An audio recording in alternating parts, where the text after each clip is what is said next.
Fala pessoal, bom dia. Estamos hoje aqui com o Jeep Compass, motor 2.0 diesel multijet. Você liga o ar-condicionado, na hora que você liga você ouve um barulho na frente do motor. Na hora que você desliga o ar, o barulho para.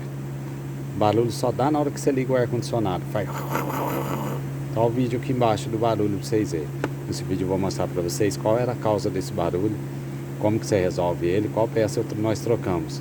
Seja bem-vindo, eu sou o professor mecânico parceiro. Esse vídeo faz parte do nosso curso do Compass Diesel. Vamos lá, pessoal? Pessoal, a causa do barulho ao ligar o ar-condicionado está aqui na minha mão.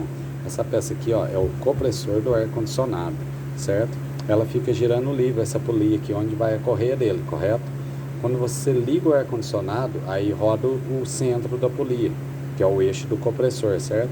Na hora que ligava o ar-condicionado, meu amigo, esse carro aqui fazia um barulhão, como se fosse um rolamento. Na hora que ligava, você desligava, só a polia externa, não dava barulho não. Ligava o ar, ela acoplava essa aqui, e aí começava o barulho, tipo um rolamento, um trem estourado aí. Como é que nós fizemos? O cara foi no desmanche, certo? Comprou outro compressor completinho, igual esse aqui, certo? A referência dele, o pessoal sempre pede para eu mostrar nos vídeos, tá aí, ó, o código dele, certo? O fabricante é Miley, tá vendo aí, ó? Certo? O código dele tá aí pra vocês verem aí, ó. Miley, certo? O código dele original, vocês dão uma pausa no vídeo aí, ó. Certo? Utiliza o gás R134A, entendeu? O código dele fabricante tá aí, ó. Foi lá, comprou o compressor no ferro velho, certo? Usado. Comprou um Mopar também, do mesmo jeito. Colocou lá e acabou o barulho, entendeu? Compensa reformar esse compressor?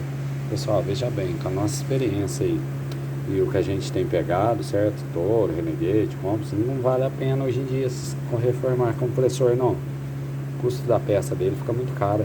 O cara comprou no desmanche, se eu não me engano, ele pagou 2 ou 3 mil reais no compressor usado. Colocou lá, matou o defeito. Aí ele falou, muito melhor colocar usado e pronto, entendeu? Fica a dica pra vocês aí, certo? Todas as vezes o defeito pode estar aqui, ó, certo? Algum rolamento aqui, ou lá pra dentro, os rolamentos dele. Vou estar desmontando ele para mostrar para vocês verem que são uma série de pistõezinhos que se movimentam lá dentro. Geralmente o que dá mais problema é nessa polia aqui, entendeu? Nesse caso aqui trocou completo, resolveu o problema, matou o defeito, ficou filé, já foi embora. Beleza? Fica a dica para vocês aí. Vou estar abrindo ele para vocês conhecerem o nosso curso de mecânico, para vocês verem como que ele é por dentro, beleza?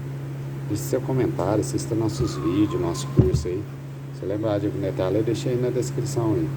Beleza, galera? Grande abraço a todos aí. Eu vou ficando por aqui. Assista nosso curso aí. Valeu, galera. Até a próxima. Valeu.